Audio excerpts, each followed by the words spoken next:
El 7 de diciembre de 1941, Japón atacó por sorpresa a Estados Unidos. Los aviones japoneses destruyeron gran parte de la flota americana anclada en Pearl Harbor. Los servicios secretos americanos fueron incapaces de prever este desastre, y lo que es peor, el FBI no tomó en serio las advertencias de un doble agente soviético acerca de la operación. Al poco de mudarse a la Casa Blanca, el presidente Harry Truman aprendió la lección del ataque japonés a Pearl Harbor y decidió crear la CIA. Toda una ofensa para el FBI y su poderoso director Edgar Hoover, que perdían así toda autoridad en materia de informaciones estratégicas. Es una historia terrible que comenzó en la década de los 40. Harry Truman le dijo a Edgar Hoover que le retiraba la responsabilidad del espionaje en el extranjero. Harry Truman no quería que la CIA se convirtiese en un anexo del FBI, ni que las dos agencias se fundiesen en una única organización. Le recordaba a la Gestapo y al KGB. Truman creó la CIA a regañadientes, para desesperación nuestra.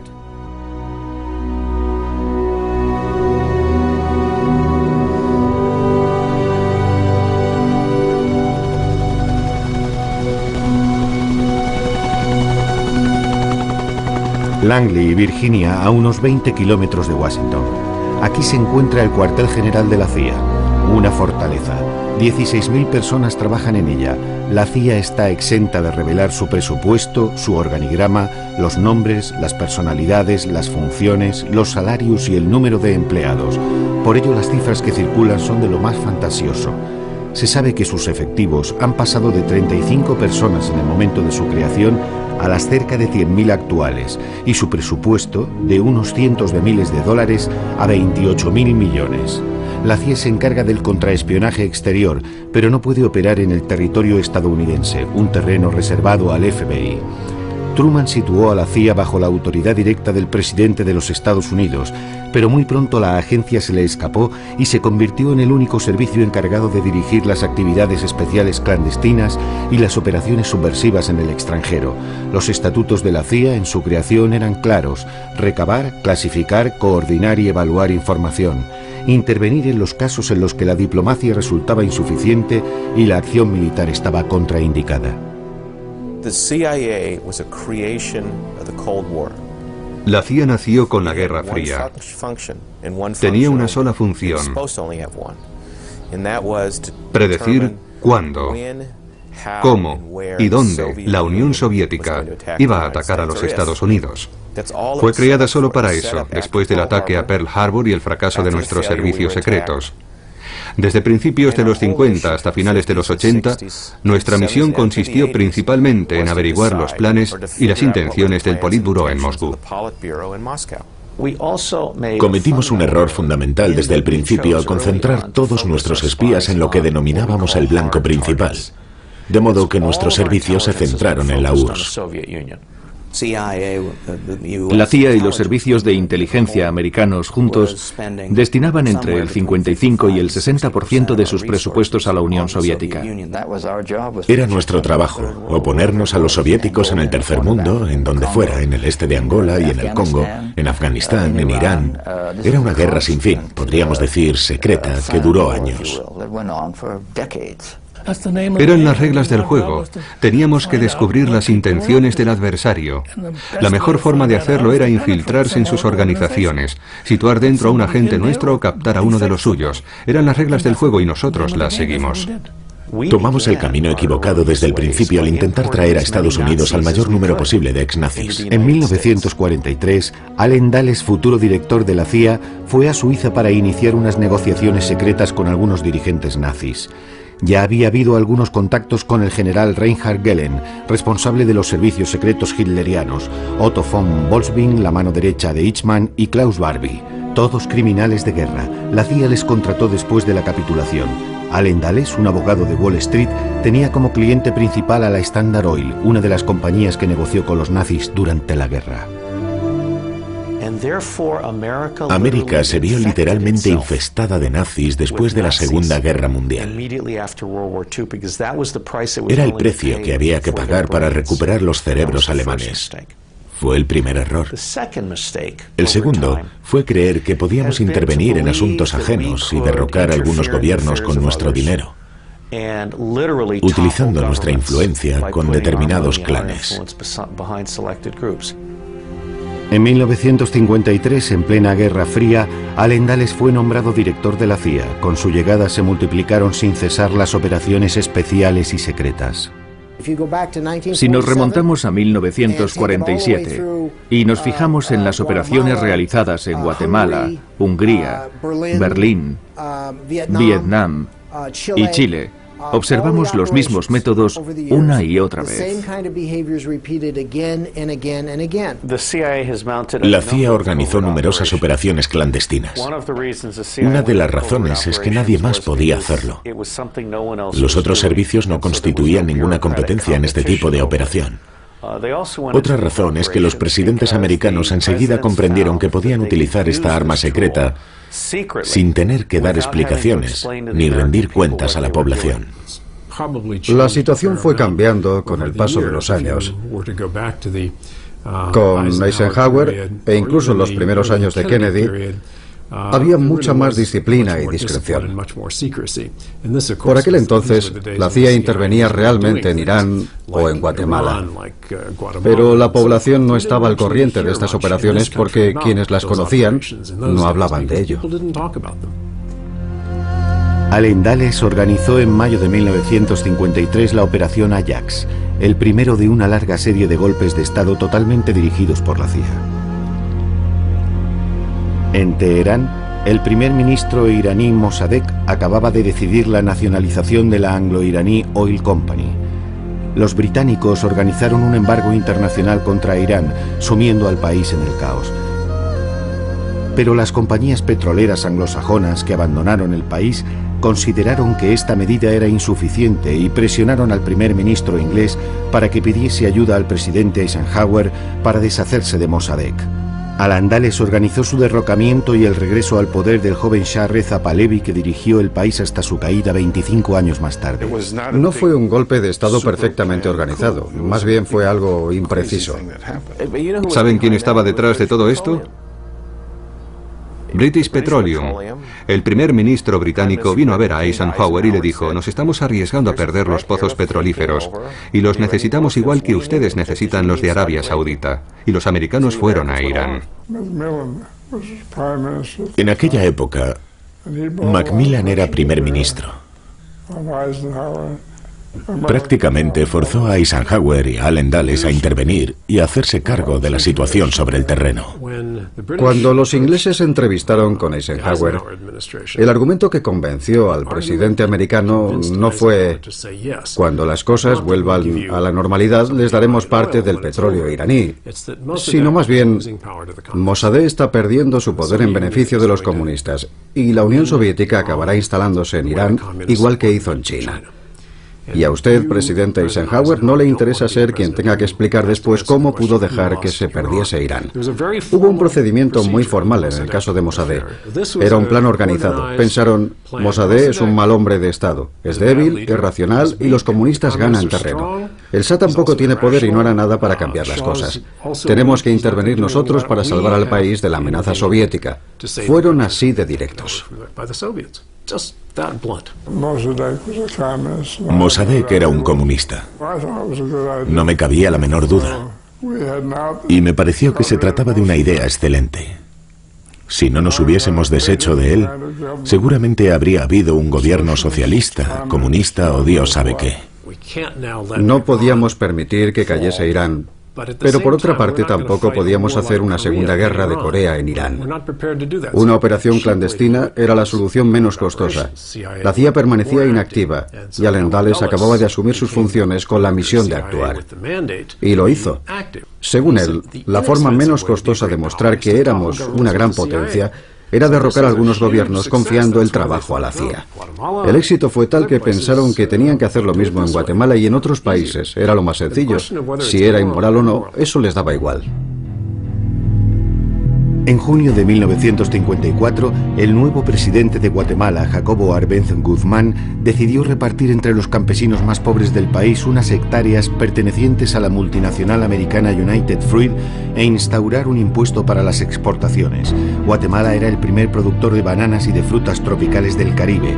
Era su único recurso, pero todas sus tierras, toda su economía estaban en manos de United Fruit. Cuando Guatemala impuso un modesto impuesto sobre las bananas, la sociedad United Fruit solicitó la intervención del gobierno americano para provocar la quiebra del país. United Fruit mantenía una estrecha relación con algunas personas de la Casa Blanca y del Pentágono.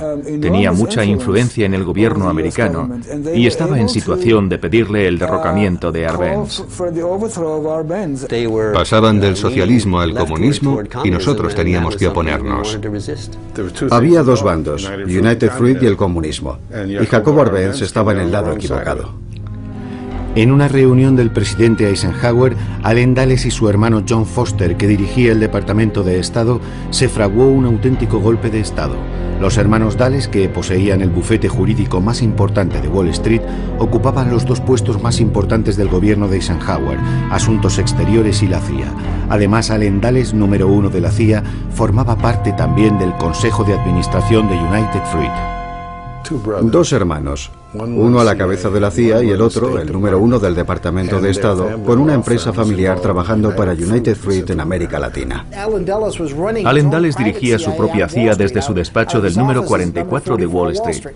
Tienen que entender una cosa, se trataba de espionaje, pero solo para conseguir negocios y apoyar a las firmas americanas en el extranjero. Los presidentes descubrieron que podían ganar dinero ofreciendo los servicios de la CIA a sociedades privadas.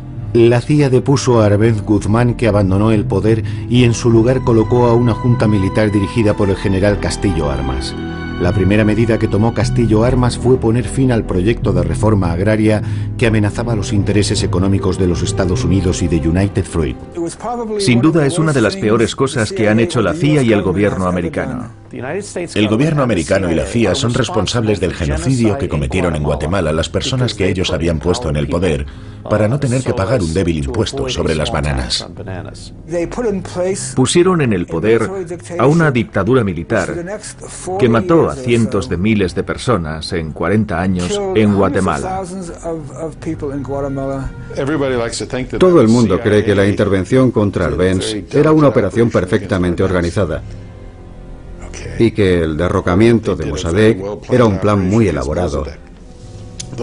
Pero en ambos casos fue un golpe de suerte.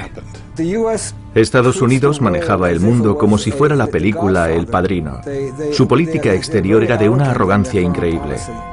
En 1960 el Congo belga consiguió la independencia. El primer ministro era el líder de la izquierda, Patrice Lumumba. Estados Unidos ansiaba los inmensos recursos mineros del país. Lumumba solo estuvo 2 meses en el poder. Era un mal ejemplo para el resto de África. Era inaceptable. A partir de ese momento la suerte estaba echada. Había que derrocarlo. El 18 de agosto de 1960 hubo una reunión. Y Eisenhower dio a entender que le gustaría que le desembarazasen de Lumumba. Yo estaba en la embajada y sugerí que podíamos desposeer a Lumumba del cargo de primer ministro. Pero en esa reunión del Consejo de Seguridad Nacional, Allen Dulles creyó entender que le daban carta blanca para derrocar a Lumumba, y eso es lo que hizo. Habían dado orden de intentar eliminar a Lumumba. Hicieron llegar un dentífrico envenenado al responsable de la agencia en el Congo, pero no quiso utilizarlo.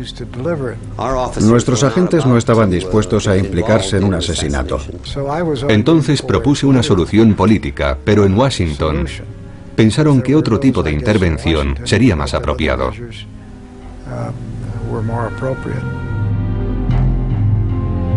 Allen Dulles ordenó el asesinato de Lumumba.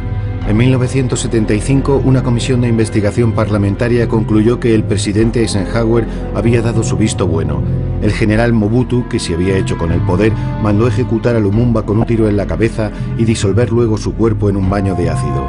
Frank Carlucci, futuro subdirector de la CIA, estaba destinado en el Congo cuando estalló el golpe de Estado. Me acusaron de ser el responsable del asesinato de Lumumba. Es totalmente absurdo pensar que un joven oficial de Asuntos Exteriores pueda dar luz verde al asesinato de un primer ministro. Es una estupidez, sencillamente. Lumumba consiguió escapar de la prisión y se escondió, pero la CIA lo encontró y se lo entregó a uno de sus peores enemigos en el Congo, y fue ejecutado. Es evidente que la CIA intervino en este caso, pero no podemos olvidar cómo estaba dirigida América en aquella época. La misión de la CIA era apoyar a los dictadores y ayudarles a imponerse a la población. Sin duda hubo lugares, tanto en Guatemala en los años 50 como en Irán al principio, que harán que algunos digan que las intervenciones de la CIA eran injustas. Si era justo o injusto, ese es otro tema. La CIA solo servía para organizar operaciones clandestinas. En los años 50, los años de las intervenciones de la agencia en Irán y en América Central, la CIA creía que podía hacer lo que quisiera en todo el planeta. Aunque era una ilusión, los propios miembros de la CIA alimentaban esta mitología. La CIA se creía invencible. El problema es que a la larga acabaron creyéndose su propio mito. Consiguieron mantener su influencia, su presupuesto y su poder, porque podían asegurarle al presidente de los Estados Unidos que cuando tuviese un problema, como último recurso, ellos podrían intervenir, derrocar el gobierno de un país y cambiarlo por otro. El principal problema es que los miembros de la CIA se lo creían de verdad. Pensaban que eran muy buenos en su trabajo. Pensaban que ese individuo, Castro, no podía ser más duro que los demás.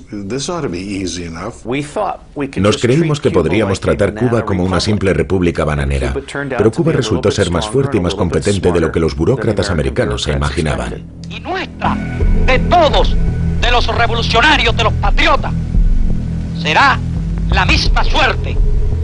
Y de todos será la victoria. En Cuba, Fidel Castro, tras expulsar al dictador Batista, nacionalizó las plantaciones de azúcar que pertenecían a americanos. Al día siguiente se inició la escalada. Fin de los préstamos a Cuba, ruptura de relaciones diplomáticas entre los dos países y acuerdo comercial entre Rusia y Cuba. Castro desafía a Washington y se une al jefe del Kremlin, Khrushchev. Era un ejemplo muy malo para el resto de los países de América Latina. Era inadmisible que una islita se rebelara contra Washington y declarase que dejaba de ser un país satélite.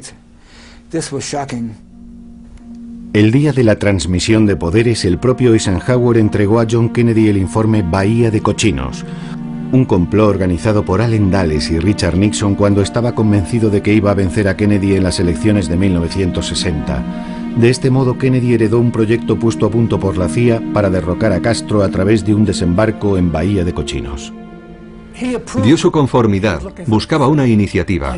Le propusieron el plan Bahía de Cochinos y aceptó la idea. Kennedy acababa de ocupar el despacho presidencial. Le hablaron de la Bahía de Cochinos. No le gustaba, pero aún así lo aceptó y fue un completo desastre. La CIA envió al suicidio a 1.500 exiliados cubanos poco experimentados a la espera de que Kennedy, ante el desastre, se sintiera en la obligación de enviar como refuerzo al ejército americano. Pero Kennedy se negó y la operación fracasó. La CIA le atribuyó todo el fracaso de Bahía de Cochinos.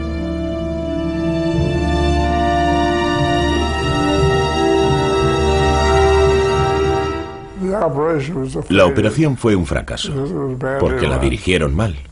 Y punto. Yo creo que aceptó porque no tenía una idea mejor y su equipo tampoco.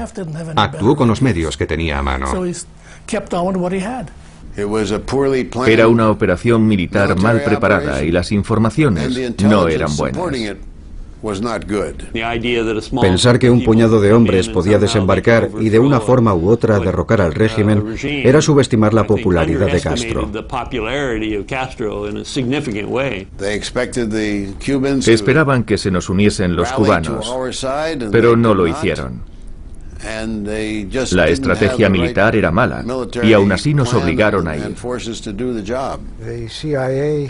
La CIA había advertido que la operación solo tendría éxito si los Estados Unidos estaban dispuestos a apoyar a los sublevados militarmente. En el último momento, el gobierno decidió no proporcionarles apoyo militar para el desembarco en la bahía de Cochinos, y la operación fracasó. Nosotros estábamos furiosos después de lo de la bahía de Cochinos, porque nos sentíamos totalmente culpables del fracaso, aunque algunos estaban indignados con el presidente.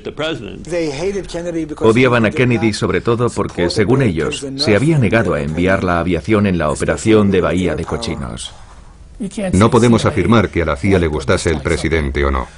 Se trataba de algunas personas o de algunas unidades, aunque había algunos agentes, jefes de división u otros oficiales más antiguos a quienes probablemente no les gustase el presidente. ¿Por qué iba a gustarles? Hacía cosas que no les parecían bien, así que no les gustaba. A los pocos meses de su llegada a la Casa Blanca, John Kennedy y su hermano Bob, ministro de Justicia, otorgaron a la CIA plenos poderes para eliminar a Fidel Castro. Sam Halpern fue el encargado de poner a punto la Operación Mangosta. Entre el fracasado desembarco en la Bahía de Cochinos en el 61 y la muerte de John Kennedy 2 años después, Castro escapó a 8 intentos de asesinato organizados por la CIA. Kennedy pedía sugerencias para el caso de Cuba. El jefe de Estado Mayor propuso una operación clandestina para matar a algunos americanos y hacer creer que se trataba de un ataque cubano en territorio americano. Sería un buen pretexto para declarar la guerra a Cuba. Pero el presidente rechazó la propuesta. En aquella época, la CIA buscaba toda clase de medios para acabar con Castro. Hubo 8 o quizás 18 intentos de asesinato hacia Castro. Un puro bomba y ese tipo de cosas. Sugerencias ridículas, como la de introducir herbicida en su barba. Imagínense. Unas ideas totalmente ineficaces, solo con el fin de debilitar su autoridad. Yo creo que hubo unos 20 o 30 intentos de eliminar a Castro. 8 me parece más creíble. ¿25? Nadie tiene tanta suerte. Kennedy estaba obsesionado con Castro. Me refiero a Robert Kennedy. Ya no sé cuál de los dos estaba más obsesionado. Nosotros tratábamos sobre todo con Bobby, más que con Jack. John Kennedy estaba al corriente de todo. Robert Kennedy estaba al corriente de todo. Nunca he podido entender por qué esa obsesión contra Cuba. La única explicación son sus propios sentimientos, su propio egocentrismo. Era un problema que no conseguían solucionar y no estaban acostumbrados a que nada se les resistiese. Estaban siempre por encima de todo. Pero en este asunto no lo estaban y no podían hacer nada. Por eso todos, incluyendo a la totalidad del gobierno americano, tenían que ayudarles a solucionar el problema. John Kennedy no sabía qué hacer para neutralizar a Allen Dulles y a la CIA. La agencia se estaba convirtiendo en un Estado dentro del Estado. Todos los intentos para derrocar a Castro habían fracasado y Allen Dulles inició una campaña de propaganda culpando a Kennedy de todos los fracasos de la CIA a partir de la derrota en la Bahía de Cochinos. Estaba totalmente fuera de sí. Si hubiese podido, habría demolido la CIA. Sentía tanta rabia que un mes antes de su muerte dijo: voy a coger a la CIA, la voy a despedazar y a esparcirla a los 4 vientos. ¿Ustedes han visto algún pedacito de la CIA? Yo no he visto ninguno por ninguna parte. Nunca nadie ha conseguido desmantelar la CIA. La CIA tuvo que adoptar un perfil bajo para calmar las cosas por un tiempo. Todo empezó con Kennedy y Bob McNamara, que era su hombre para todo. Decidió destituir a todos y sustituirlos por hombres más de izquierdas. Eso hizo Kennedy con la CIA. Yo lo vi, yo estaba ahí. John Kennedy decidió reducir el poder de la CIA y deshacerse de su poderoso jefe, Allen Dulles, que se vio obligado a entregar la dimisión. En presencia de Dulles, Kennedy nombró como director a John McCone, un hombre discreto, sin personalidad.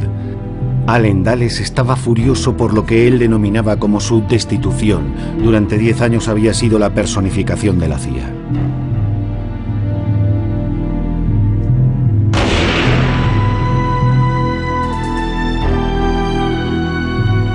Al día siguiente del asesinato de John Kennedy, su hermano Bob se precipitó en casa de John McCone, el nuevo director de la CIA, para hacerle una sola pregunta.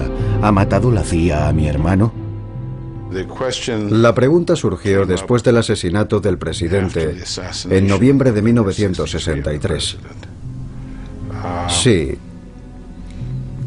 Bobby Kennedy le preguntó a John McCone: ¿qué hay de cierto en todo esto? Su hermano tenía todo el derecho del mundo a hacer este tipo de preguntas. No es de extrañar. ¿Por qué no iba a hacerlo? No lo sabía y quería estar seguro. Es humano preguntar: ¿ustedes han matado a mi hermano? ¿Por qué no? McCone no podía admitirlo. Ningún director de la CIA reconocería la implicación de la agencia en el asesinato de un presidente. ¿Por qué un director de la CIA iba a querer matar al presidente? El presidente le había destituido. Ya no tenía las herramientas necesarias para matarlo.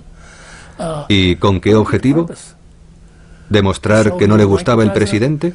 El presidente ya lo sabía. El nuevo presidente Lyndon Johnson creó la Comisión Warren para esclarecer el asesinato de Kennedy.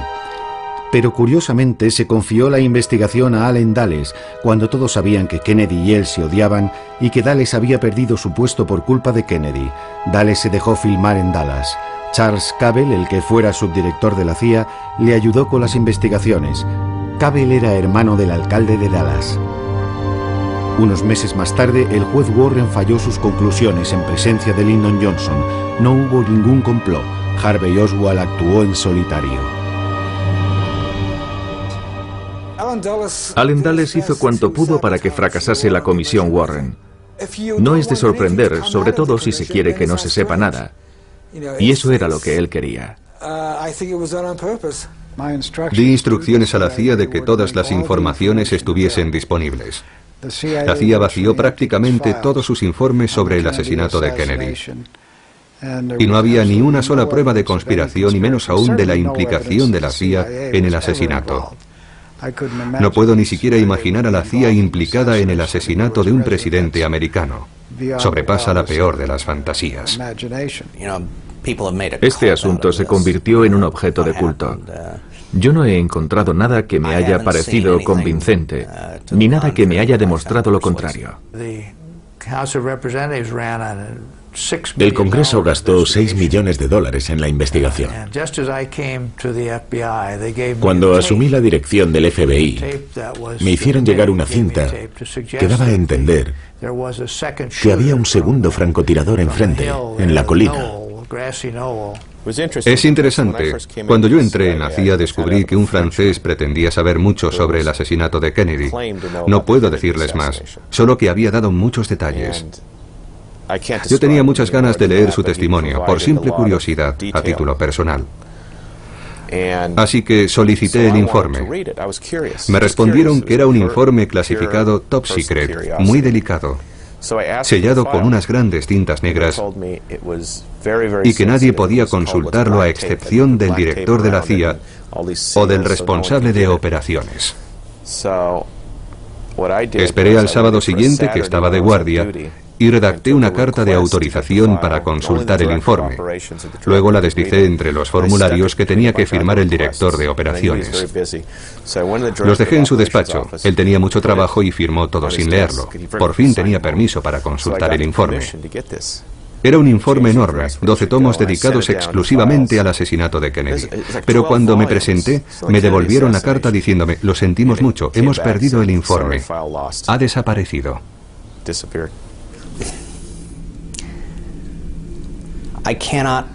He perdido la cuenta de todas las teorías del complot que he visto en los últimos años. Yo solo sé que todas estas historias no tienen fundamento, porque aquí en Washington nadie sabe guardar un secreto, y menos aún durante tanto tiempo. Sobre todo si hay dinero en juego. Si fuese cierto, alguien lo habría vendido ya a algún periódico o a algún periodista.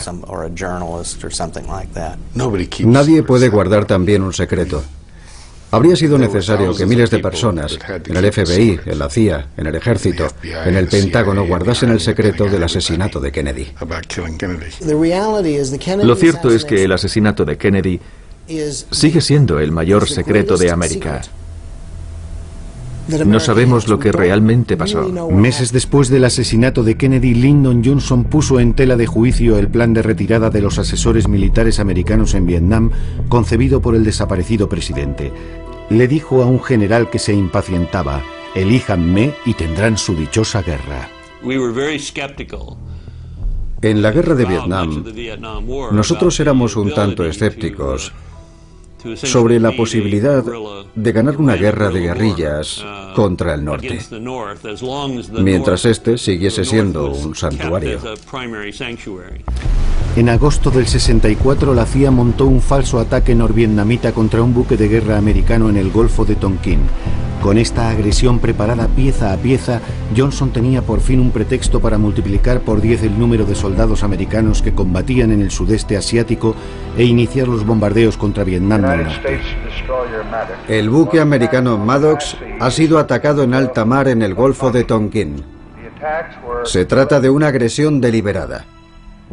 En ningún momento hubo provocación. Probablemente fue un falso ataque, sin duda nunca se produjo. Quienes iban a bordo del barco pudieron equivocarse por completo y creer que estaban siendo atacados. El capitán del barco envió un mensaje diciendo que no había visto nada, que tenía serias dudas sobre los mensajes precedentes y que creía firmemente en la posibilidad de que hubiesen luchado contra una alucinación. El Pentágono y la Presidencia decidieron no tener en cuenta el último mensaje y utilizar el incidente del Golfo de Tonkin como pretexto para entrar en guerra. Fue el detonante de una decisión que iba a cambiar muchas cosas. Este acto indigno no hace sino aumentar la determinación de todos los americanos a comprometerse con el pueblo y con el gobierno sudvietnamita. Se utilizó como pretexto para intensificar la guerra. El incidente sirvió de justificación para otras acciones. Ahora sabemos que era mentira. En su momento se tenían dudas, pero las sospechas no se confirmaron hasta más tarde, cuando se descubrió que no había sido más que un pretexto, una historia inventada.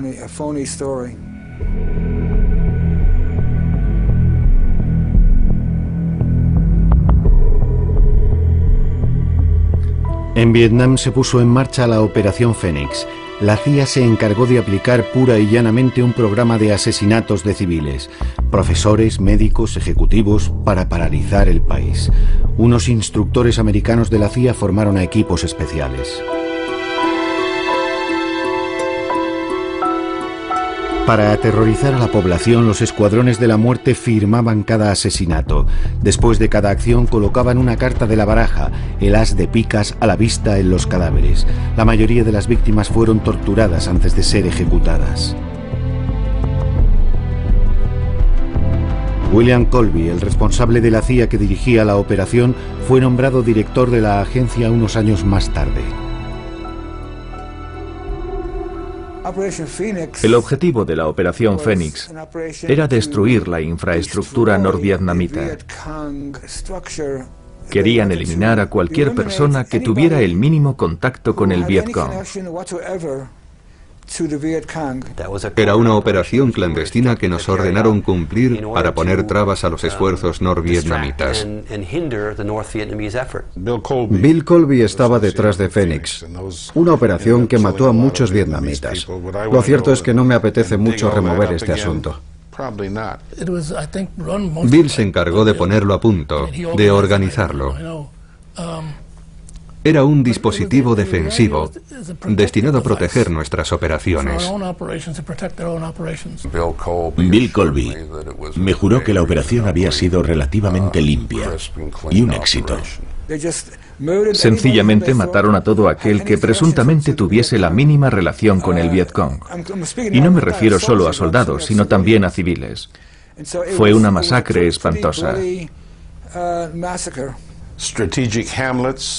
Pueblos estratégicos, pacificación del campo, en general todo fracasó en un contexto revolucionario. Formaba parte de un conjunto de prácticas. En Vietnam, Lyndon Johnson se metió en un atolladero. I got a letter from LBJ that said this is your lucky day, time to put your khaki trousers on. We've got a job for you to do. Dean Rusk has caught the Asian flu and we are sending you to Vietnam. En 4 años el cuerpo expedicionario americano pasó de 20.000 hombres a 540.000. Un ex empleado del Pentágono proporcionó al New York Times un informe confidencial sobre el origen del compromiso americano con Vietnam y las mentiras de la administración Johnson. Invadimos Camboya, bombardeamos Camboya y el Pentágono falsificó documentos para demostrar que solo bombardeamos Vietnam. Confundieron una guerra civil con una guerra contra el comunismo. 55.000 americanos se dejaron la vida en esta aventura y 1 millón de vietnamitas. Los Estados Unidos violaban las convenciones de Ginebra, cometían crímenes de guerra y el pueblo americano no era consciente de que se estaban cometiendo crímenes de guerra en su nombre. Muy pocos sabían todas las cosas terribles que había hecho la CIA. La operación Caos, que se inició con Johnson y se amplió con Richard Nixon, tenía como objetivo a los izquierdistas, a los subversivos, acusados de estar manipulados por potencias extranjeras. La CIA llevaba años espiando, poniendo escuchas, vigilando a más de 10.000 americanos, profesores, estudiantes, periodistas, políticos. Unidades especiales de información efectuaban robos, pesquisas, abrían el correo de ciudadanos cuyo único crimen consistía en estar en desacuerdo con la política de su gobierno. No solo la CIA. Todos los servicios de inteligencia espiaban a los estudiantes y abusaban de su poder. El FBI investigaba grupos solamente por lo que eran, sin tener ni una sola información que sugiriese que dichos grupos fueran ilegales, realizasen actividades ilegales o las preparasen. Desmantelar toda forma de protesta e interrumpir todas las discusiones contra la política del gobierno formaba parte de la operación Caos. Sus objetivos eran los movimientos pacifistas y ciertos periodistas. Algunos fueron sometidos a escuchas. Muchas personas acabaron en el punto de mira de esta operación, que consistía en redactar listas de enemigos potenciales, una acción que goza de una larga tradición en este país. Yo estuve implicado en la intercepción del correo. Cuando me convertí en director, suprimí esta práctica. Yo no creo que un servicio de información americano pueda tener como objetivo a los americanos. Existe una diferencia entre espiar a terroristas y violar la vida privada de sus propios ciudadanos. La CIA lo hizo por orden del gobierno Johnson, y quienes acusaron a la agencia habrían hecho mejor denunciando al presidente Johnson y a su administración. Espiar a tus compatriotas parece un comportamiento contrario a los fundamentos de la Constitución de este país. Sin embargo, fue una práctica corriente de Hoover, Van Demon y Nixon. Todos lo hicieron. Richard Nixon convirtió esta práctica en una de las bases de su política. Ese es el escándalo. Con Nixon vivimos un periodo en el que se burlaban las leyes y la CIA estaba implicada. El 17 de junio de 1972, en plena campaña presidencial, 5 hombres fueron detenidos en el edificio del Watergate disfrazados de fontaneros. Richard Nixon había encargado a unos exagentes de la CIA que inspeccionasen los locales del Partido Demócrata. El portavoz de la Casa Blanca ha calificado hoy el incidente de robo insignificante y ha negado su relación con el presidente. 4 de los detenidos eran cubanos residentes en Miami. El quinto, un exagente del FBI y de la CIA, trabajaba para los servicios de seguridad del Comité Republicano de Reelección del Presidente. Empezaron a filtrarse informaciones sobre la relación entre la CIA y el robo del Watergate. Estaban implicados algunos agentes retirados que en el pasado habían trabajado para la CIA. Estoy consternado por este acto insensato e ilegal. Me he escandalizado al saber que unos empleados del comité de reelección están entre los culpables. Cuando le acusaron personalmente, descubrimos sus límites porque al intentar defenderse cometió unos errores muy graves. Al comenzar la campaña para la reelección, Nixon estaba convencido de haber sofocado el escándalo del Watergate. Todos los sondeos le daban como vencedor con una cómoda ventaja. Pero angustiado por dos periodistas del Washington Post, Nixon pidió a Richard Helms, director de la CIA, que presionase al FBI para que abandonase la investigación y que le encubriese diciendo que los informes se habían realizado a petición de la CIA. Helms se negó. El criminal era Nixon, no la CIA. Y la CIA se negó a encubrir a Nixon como él ordenaba. El presidente Nixon utilizaba a la CIA para bloquear la investigación del FBI. Quiso que la CIA firmase un documento y yo me negué. Nixon le pidió a Helms que lo hiciera, pero Helms le dijo que no, que la CIA nunca se vería implicada en el caso y que ellos nunca dirían que se trataba de seguridad interior, y Helms perdió su puesto. Richard Helms, el director de la CIA más popular, era en realidad el peor. Todos le adoraban. Le llamaban el director Tefal, porque todo lo que era molesto le resbalaba, excepto Chile.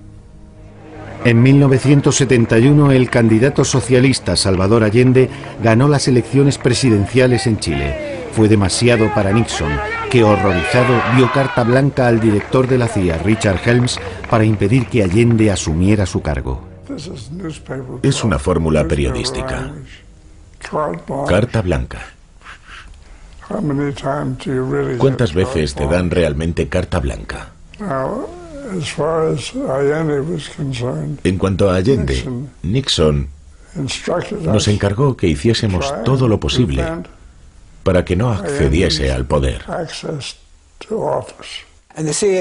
Y la CIA creó las condiciones necesarias para que el caos se instalase en Chile, un caos económico y social, con el fin de dar un pretexto a los militares para intervenir y derrocar al gobierno.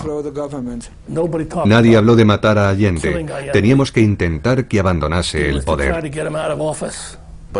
Pero estábamos asociados a personas que deseaban la muerte de Allende. Utilizaron empresas privadas, la CIA, los militares, la embajada. Todo valía. Tenían un equipo entero dedicado exclusivamente al derrocamiento de Allende. No era alguien a quien el gobierno americano apreciase. Henry Kissinger y el director de la CIA, Richard Helms, habían puesto a punto la operación desde Washington. Sabían que cuando Allende se convirtiese en un problema y nos pidiesen que nos ocupásemos de él, haríamos cuanto pudiésemos. Lo hicimos cuanto pudimos. Entonces Washington decidió ayudar a los militares a derrocar a Salvador Allende para poner al general Pinochet en el poder. El golpe de Estado se produjo el 11 de septiembre de 1973. Salvador Allende fue asesinado o se suicidó, según la CIA, y miles de chilenos fueron torturados y masacrados. La CIA proporcionó las listas de sospechosos a los escuadrones de la muerte de la Junta Militar.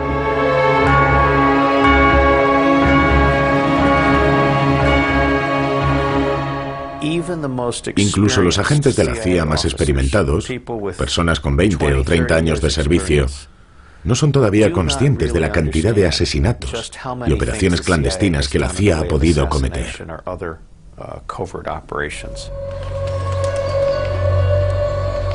La implicación de la CIA en el golpe de Estado en Chile y las revelaciones sobre la complicidad entre la agencia y la Casa Blanca en el Watergate llevaron al Congreso, engañado y humillado por Nixon, que dimitió, a tomar la decisión de acallar a la CIA. En 1976, las comparecencias de los directores de la CIA ante las comisiones Church y Pike cambiaron por completo a los americanos. A partir de entonces ya nunca nada sería como antes. Fue un espectáculo inesperado.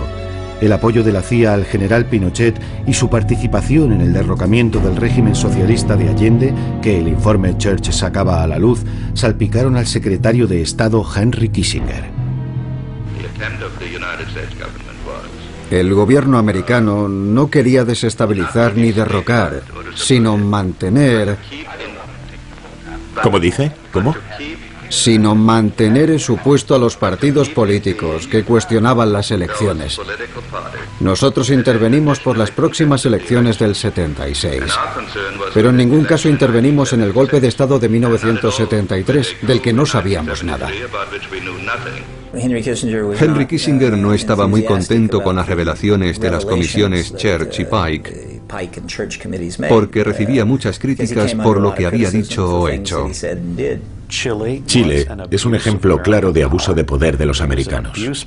Un abuso de poder de Kissinger y de las empresas que le empujaban a actuar. Y le llegó el turno a Richard Helms. Nunca había dicho una sola palabra en público ni concedido una sola entrevista. El Washington Post escribió: Helms, en sus declaraciones bajo juramento, estuvo muy cerca del perjurio. Fue el responsable de las escuchas telefónicas, pero tuvo tiempo de destruir todos los informes antes de dejar la CIA en 1973. Señor Helms, ha utilizado usted unos términos un tanto vagos. Intentemos aclararlo. Dice usted que le habló de esta operación.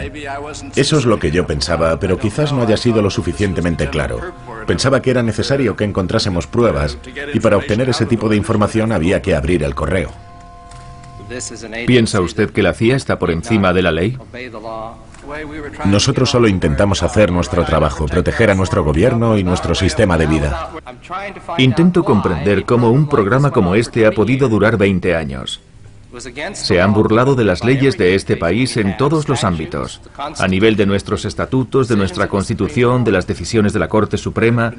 Nosotros obteníamos información de las redes extranjeras sobre los disidentes y los terroristas. Lo único que quiero saber es si usted considera que la CIA no debe doblegarse a las leyes en razón de las dificultades que se encuentre.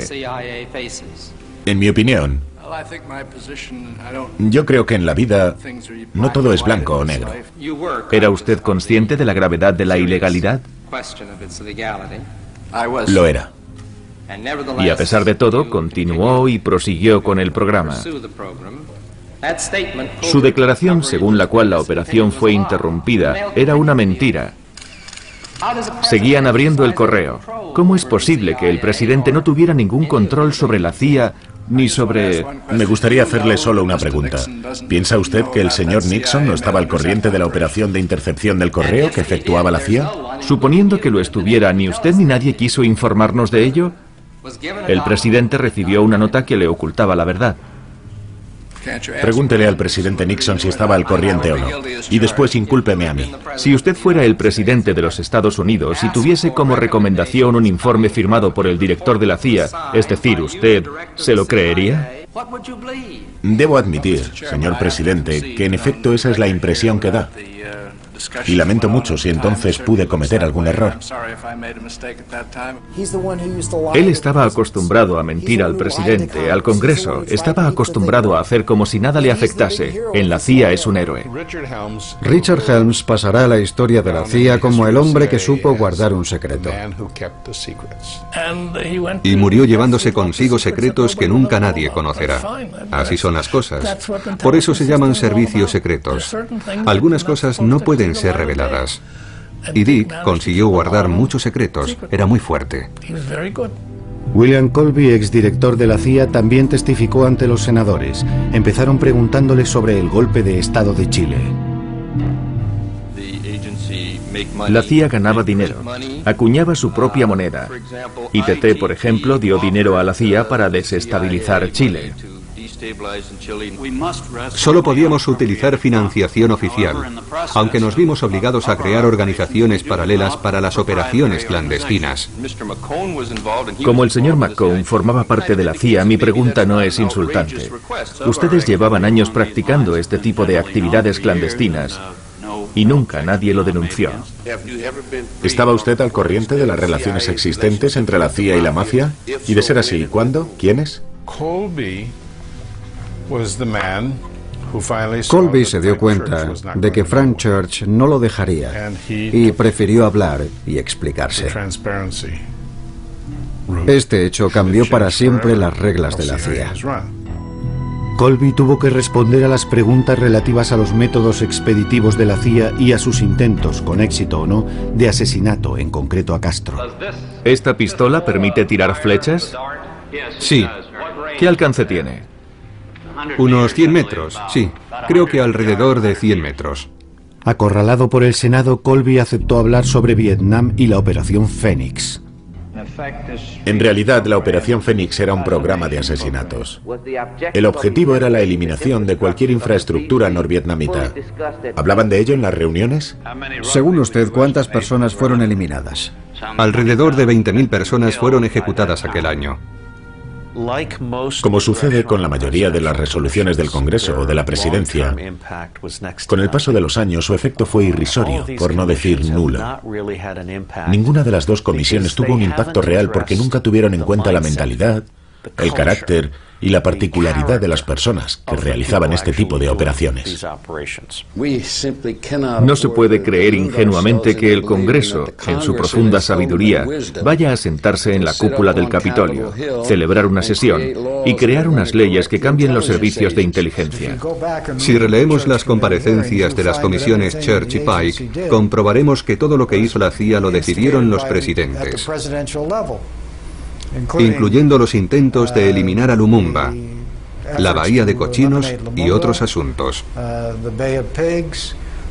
Todo de lo que nos acusaron se decidió y se aprobó al más alto nivel. Cada vez que la CIA hacía algo horrible, la orden venía del presidente. El presidente Gerald Ford dio el tiro de gracia a la CIA al firmar en 1976 una ordenanza presidencial que terminaba con estas palabras: nunca más ningún funcionario de los Estados Unidos podrá cometer o participar en un asesinato político. Ya no podíamos cometer asesinatos ni matar a nadie. Nos obligaron, mejor dicho, nos pidieron que leyésemos y firmásemos una serie de textos. La única razón que llevó a Gerald Ford a firmar esta prohibición es que salíamos de las comisiones Church y de las investigaciones. Las presiones eran tan fuertes que se sintió obligado a hacer algo. Nuestros políticos y el conjunto de los americanos empezaron a creer que se podía legislar sobre la moralidad. Fue justo después de lo de Allende y de todo lo demás.